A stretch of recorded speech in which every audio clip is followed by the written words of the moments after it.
Welcome, Iccha, to these election conversations. I have some questions to ask you. I'm going to give you a couple minutes to respond to each one. Then I've got 8 sort of fun factoids that we'll go through with a smile on our face. So first question I have for you is, how will your party address the climate crisis? Right. So the Green Party is the only party that has climate change at the core of its platform and all of its policies. It's never been more clear with the extreme weather events and forest fires that we're experiencing that we need strong and immediate action on climate change. The first step to this is restoring our natural environment to help mitigate some of the damage that will be done by natural disasters. Some immediate actions that will be taken include planting billions of ecologically appropriate and fire-resistant trees across Canada and protecting old growth forests for biodiversity, ecosystem functioning, and carbon sequestration. We also need to transition to a low waste economy to reduce the use of finite resources, and we'll encourage research into alternative materials to use in manufacturing and production. On a larger scale, we need to move towards a carbon neutral economy, and that will come by investing in and implementing renewable energy and energy efficiency retrofits. We'll pass legislation committing Canada to reach net zero carbon by 2050 with 5-year increments to make it reasonable and doable. We'll also need to invest in a national electricity corridor and ensure that 100% of Canadian electricity is from renewable resources by 2030. We'll also cancel the Trans Mountain pipeline and invest those funds in a national electricity grid, preserving our natural environment and the rights of Indigenous communities at the same time. The Green Party understands that if we do not take action on climate now, any action taken in the future will just become more expensive and it will become less effective. So with climate action at the core of this party, Canadians can rest assured that our climate policies will not become compromised due to challenges or pressure from other sectors or individuals. We believe in the climate science as fact, and that will solely guide us in our decision making. Okay, thank you very much for that response. Next question. What will your party do to assist the vulnerable in our society? That's a really important question.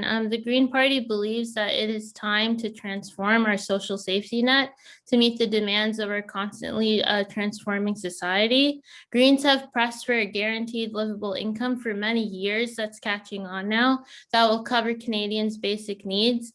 We've seen from COVID-19 the hardships, especially that students face in making tuition payments. So we need affordable post-secondary education and crucial protections, especially for international students. Through the pandemic, we've also learned that we must urgently strengthen our healthcare system for seniors. We need to support frontline workers, children, and marginalized communities, and strengthen especially mental healthcare services. It has been especially disheartening to come to know the state of senior care in Ontario. So we are calling for a national inquiry into senior care pre-pandemic with possible criminal prosecution. And we move to have senior care be under the Canada Health Act. We've also seen how difficult the pandemic has been on children, parents, and families. So we're calling for universal childcare. We need to increase also the urgency of addressing ongoing issues of domestic abuse and violence in Canada. And we need to commit to fighting misogyny and call for creating funding for creating community resources specifically for the most marginalized women. So that includes meeting calls to action in the missing and murdered Indigenous women's and girls inquiry. Safe and affordable housing is a human right for the Green Party as well, and we want to protect this right by building more affordable housing and increasing funding for cooperative and supportive housing. One thing that's really important is that oil and gas workers become vulnerable in transitioning away from fossil fuels. So one common misconception is that the Green Party will abandon oil and gas workers, but that's just not the case at all. Rather, we need a Just Transition Act to protect oil and gas workers and provide them with the resources and the aid they need to transition to greener jobs. The Green Party really believes at its core that we cannot have climate justice without social justice, nor social justice without climate justice. They really go hand in hand. So the Green Party is a grassroots party. So that means that we want to partner with vulnerable communities and let them tell us what they need rather than them being told what's good for them from outside communities. Thank you for that response. Next question. How will your party address the issue of the very rich not paying their fair share in taxes? So Greens are committed to providing a good living for all within our financial and our ecological means. And we really believe that good economic policy stems from good social and environmental policy. So the last tax commission was in the 1960s. So reform is much overdue. So that means closing tax havens and loopholes, especially eliminating fossil fuel subsidies and raising taxes on large corporations. So we want to establish an arm's length federal tax commission to analyze the tax system for fairness and accessibility. We also want to end offshore tax dodging by taxing funds hidden in offshore havens and requiring companies to prove that their foreign affiliates are actual functioning businesses for tax purposes. Key to the Green Party platform is ending fossil fuel subsidies, which include payments and tax write-offs. These fossil fuel subsidies are valued at several $billions annually. And despite a promise 10 years ago to eliminate subsidies to fossil fuel companies, these subsidies instead have actually been expanded to include fracking. Greens want to increase the federal corporate tax rate from 15 to 21%, but that actually just brings it in line with the federal rate in the United States. So corporations actually hold billions of dollars of dead money in their accounts rather than investing it back into the economy. And these sums can actually be mobilized to help transition to a green and renewable economy. Very good. Thank you again for that answer. Okay. How would you like to see Indigenous peoples represented in our society moving forward? So I think that Indigenous communities across Canada have really waited too long for justice, and that the horrors that have been revealed to the public that have taken place in residential schools has never been made more clear that Indigenous justice is very critical at this time. Indigenous truth, justice, and reconciliation is a core aspect of the Green Party's climate and social policies.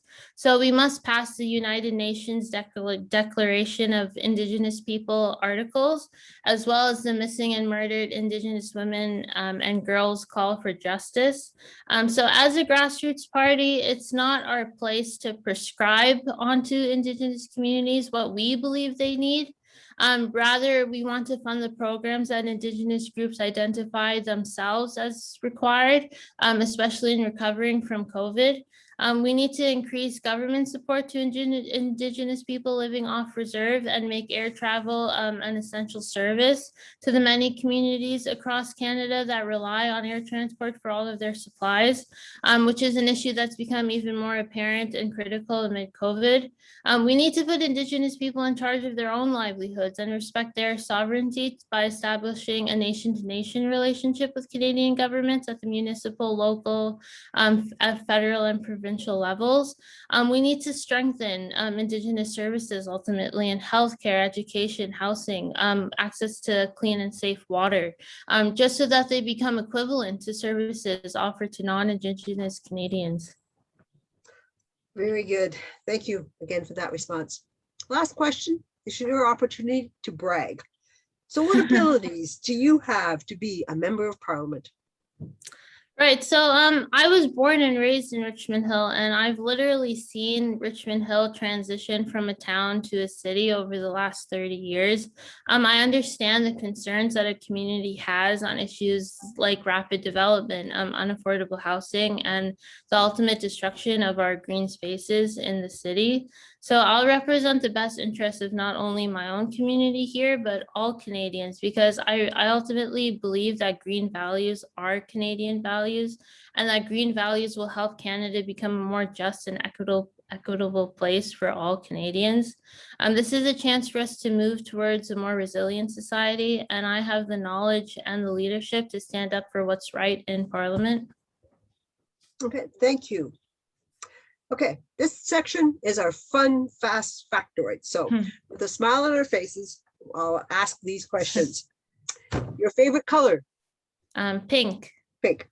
Your favorite flavor of ice cream? Mango. Mango? Have you ever driven a motorcycle? No. No. Do you ever wear socks that don't match? That don't match? Yes, of course. What is your favorite genre of music? Oh, wow. I like pretty much everything, but I really like classic rock, old 60s, 70s classic rock. Yeah. Okay. What type of car do you drive? I drive a Mazda. Yes, okay. And what, if any, musical instruments do you play? Oh my, I play very little drums. Very little, Okay. barely. Okay. Okay. And do you chew gum? No, I don't chew You gum. don't chew gum. Okay. Thank you. Really appreciate your time.